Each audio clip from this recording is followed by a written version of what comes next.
Enola Holmes 2 is the sequel to 2020's Enola Holmes, and this is directed by, once again, Harry Bradbeer, stars Millie Bobby Brown, Henry Cavill, Helena Bonham Carter, Louis Partridge, and David Thewlis.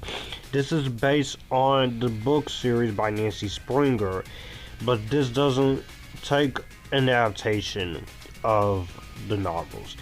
In this movie, Enola Holmes takes on her first case as a full-fledged detective to unravel the mystery of a missing girl, and she'll need her help from some friends and her brother Sherlock. I quite enjoyed the first Enola Holmes movie back in 2020. I didn't think it was one of my favorite movies of the year, but I actually appreciated the risk that they wanted to go with having the story of Sherlock Holmes and the adventures told with a different side through Enola. And I thought Millie Bobby Brown was great. And not only she produced that movie, but she did a great job in it. So going to Enola Holmes 2, I was very curious to see what they were going to do with this sequel. I had no idea that there was going to be more, so it was pretty surprising to me when I saw the trailers and I saw the story ideas where they're going to go. And I have to say, Enola Holmes, I think this is a fun time. I do like it more than the first one. It does have its share of issues, and I'm going to go into those, but the things I loved about this movie, once again, Millie Bobby Brown is great in the role as Enola Holmes. She's also a producer once again. You can tell that this is something that she's passionate about. You can tell she's having fun with this, breaking the fourth wall, being very charming, very likable, and very fun to be around. And she brings out a lot of greatness into her performance. Also, Henry Cavill as Sherlock Holmes, he gets a lot more to do this time around, as this is a brother and sister case they want to help do together. Henry Cavill is just awesome. Even in the worst movie you put him in, Henry Cavill, he just has that charisma that you would see of other actors, and he was once again very good in the movie. I thought he had a lot more to do. I also really enjoyed some of the other performances like Helena Bonham Carter, Sharon Duncan-Brewster, and David Thewlis, and Louis Partridge. And from a technical standpoint, this is a very well shot and a very well designed movie by costumes and production design. You can tell that this is Netflix. They put money into it. Sometimes they don't always put the best money into some of the best projects, but when they hit, they do hit. And this is no exception. You do get a lot of fun, exhilarating action sequences that are very well directed. Harry Bradbeer knows how to shoot a film. He doesn't cut a lot from the movie. He doesn't do 177 cuts. The movie is edited very well for the most part. I will get into the issues of the editing. You could tell that some of the other characters, they do have a little bit more to do. You have this whole character who was in the first one, who is the friend of Enola, played by Louis Partridge. He was very good once again. I liked him in the movie. And there's a lot of funny moments to be had, and his heart is in the right place when you watch it. And I definitely quite enjoyed that for a lot of this movie's runtime. And I did like the musical score as well. I love the musical score by Daniel Pemberton. He's one of my favorite composers. I loved his score for Into the Spider-Verse. I'm glad he's coming back to do the music for the sequels. It is a very whimsical, very charming, very entertainingly filled score. There's also quite a couple moments here where I was actually having some heartfelt emotion, and I definitely enjoyed the heartfelt emotion that this movie had. It definitely had its heart in the right place. I very much admired that about this movie, and it just went at a very nice pace. It didn't overstay its welcome for the most part. I will say one of the things I don't like in this movie, I do feel like this is a little slow in the middle. I do feel like the movie tries to take on a little bit too much as far as the story goes.